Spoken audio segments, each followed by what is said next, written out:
It's about time to get down to business. Browns head coach Todd Monken ready to make his decision here shortly on who's going to be QB1. I think it's in the best interest of the organization to roll with Shedeur Sanders. You got nothing going forward with Deshaun Watson, in my opinion, but we have to get to what Todd Monken had to say himself. Welcome to Keep the Vision. Make sure you like, comment, subscribe, share the channel. Hit the bell notification and hype the video. That would be greatly appreciated as always. Let's get right into things here, man. This is courtesy of Yahoo Sports, okay? Todd Monken reveals insights on Browns QB battle. Shedeur. The moment of truth has officially arrived in Cleveland, and the entire future of the franchise hangs on a single, monumental decision inside the head coach's office.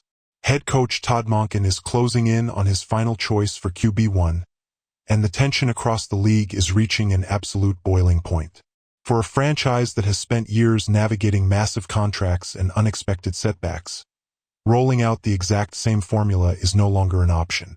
The momentum on the field and inside the locker room is shifting rapidly toward youth, playmaking, and long-term vision. Shedeur Sanders has consistently put his absolute best foot forward, creating a direct challenge to the established hierarchy. Monken knows that his choice will define not just opening weekend, but the trajectory of the team for years to come. During his latest press conference, Monken offered an intriguing peek into the internal quarterback competition, revealing that both Shedeur Sanders and Deshaun Watson delivered strong spring performances. But reading between the lines of Monken's State of the Union reveals something much deeper than standard coach speak.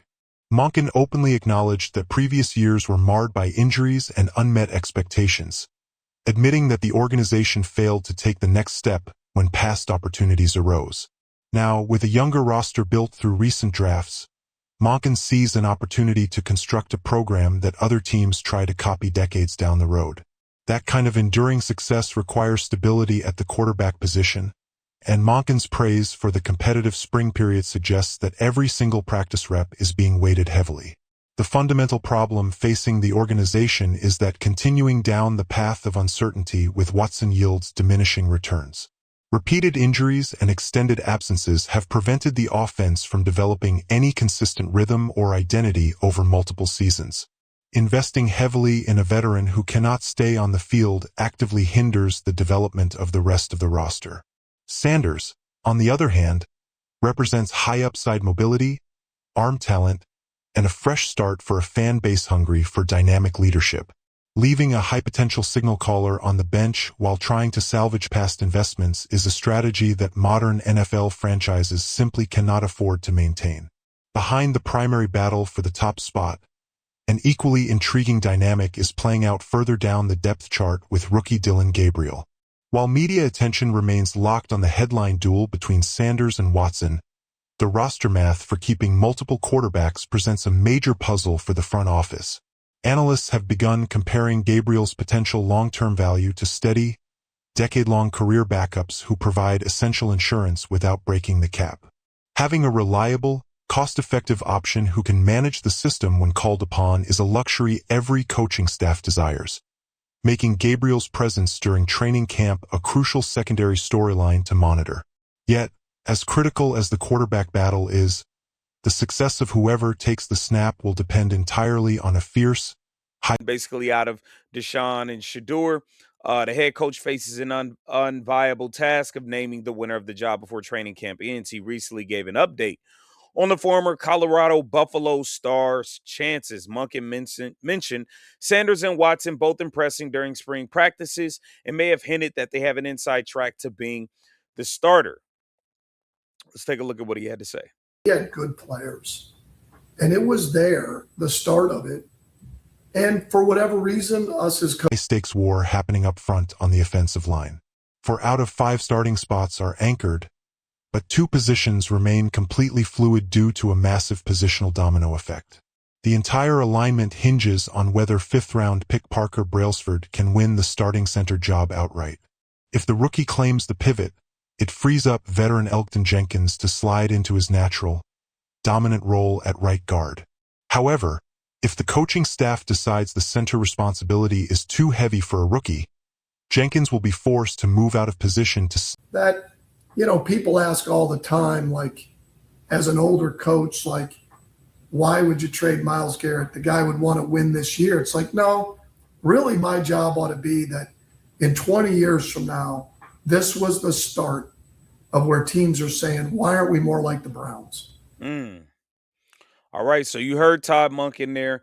We're gonna get to some of the position battles that they were talking about on Baskin Phelps. Let's get into it, man. I think Shedeur Sanders has a great chance of winning this. Snap the ball, opening up a grueling multiplayer battle for the right guard spot. This multi-positional puzzle is not a happy accident. It is the direct result of a calculated blueprint executed by General Manager Andrew Berry. After watching offensive line injuries completely derail previous campaigns, Berry intentionally targeted athletes who possess the flexibility to play across multiple positions seamlessly. While front offices often publicize these roster builds as fortunate alignments, Berry's spreadsheets leave nothing to chance. By stocking the line with versatile technicians who have played both tackle and interior spots throughout their careers, the front office has built a barrier against the inevitable physical toll of an NFL season. That exact strategy is best highlighted by the arrival of top draft choice Spencer Fano. Slated to step in at left tackle, Fano brings a level of scheme versatility and technical baseline that past draft picks simply lacked. Even if adjustments are required during his transition to professional pass rushers, Fano's skill set allows him to kick inside to guard without losing productivity. That structural safety net protects the team's ability. Even like Spencer Fano, right? Mm-hmm. He's going to start out as your starting left tackle, your franchise left tackle. The beauty of him, though, is let's just, not to be negative, but let's just say that doesn't work out. Let's just say left tackle doesn't end up being his jam in the NFL. Unlike Jed Wills, that's not a washed pick. You can plug him in elsewhere on the offensive line. Mm-hmm. So there's a benefit there. Well, there are some people who believe that his best position is guard. I remember we had the Utah play-by-play guy on, and he said, I think he will be an NFL tackle, but if he's not able... From wasting high draft capital on single-position players who fail to adapt, giving Monken an athletic line capable of holding up regardless of who wins the QB1 spot. The Cleveland Browns are standing at a total crossroads, balancing the burden of past investments against the undeniable promise of a young, ascending core. Todd Monken has the blueprint, the offensive line depth, and the young talent necessary to build a contender, but it all comes down to pulling the trigger on the right leader under center. Sticking with the past risks delaying the inevitable, while trusting Shedeur Sanders could spark the breakthrough this franchise has waited years to see. Which direction should Coach Monken take for Week 1? Should he hand the team over to Shedeur Sanders immediately, or give the veteran one last chance? Drop your thoughts in the comments below, and don't forget to like and subscribe for more deep dives into the biggest stories across football.